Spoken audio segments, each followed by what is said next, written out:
preparação é que está o segredo do sucesso. Na preparação se levantam todas as dificuldades, problemas, mas também as hipóteses daquilo que nós queremos dizer. Ou seja, vamos a todas as possibilidades, vamos em todos os sentidos e vamos pondo uma ordem naquilo que queremos dizer. A preparação que eu faço é o que é que eu quero dizer, para quem é que eu quero dizer, quanto tempo é que eu tenho para dizer. E depois escrevo e vou separando as ideias. Normalmente falo com palavras fáceis, palavras que toda a gente sabe.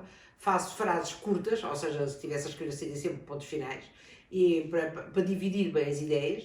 E estou sempre a começar uma ideia como se eu tivesse, era uma vez ponto 1, era uma vez ponto 2, era uma vez ponto 3, vamos imaginar agora que eu na preparação de qualquer coisa que eu vá apresentar, vou no ponto 3 e lembro-me quando chego ao ponto 3, surge-me uma ideia e que eu penso, bem, isto não tem muito a ver com o ponto 3, mas tem a ver com o ponto 2 e vou ao ponto 2 e acrescento. Na preparação o que é que eu faço? Divido as ideias, mas não as torno completamente estanques, elas vão passando de umas para as outras, embora, na minha cabeça, era uma vez, é uma história só. Só que é uma história que é bem contada em vários pontos. Tem este episódio, que é isto que eu tenho para dizer, pode ser uma frase apenas, não é?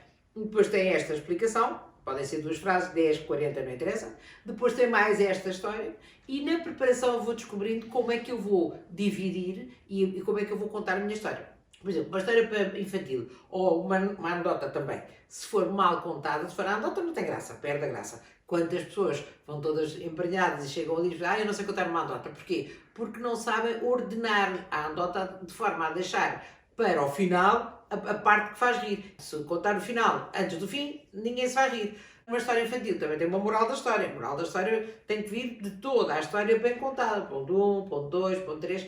Acredito muito que quando preparamos uma apresentação, se a imaginarmos sempre como uma história que vamos contar aos outros, é uma boa maneira. Todas as histórias têm uma linha de pensamento que é fácil de seguir. O importante é não esquecer, quando está a preparar, não está a preparar para você dizer. Está a preparar para você dizer e os outros compreenderem. E se eu disser assim, vão perceber melhor. Se eu disser assim, os outros não vão perceber nada. A ideia é como é que as pessoas vão compreender. Eu anoto tudo e depois vou puxando ideias para cima e para baixo até ficar com uma apresentação.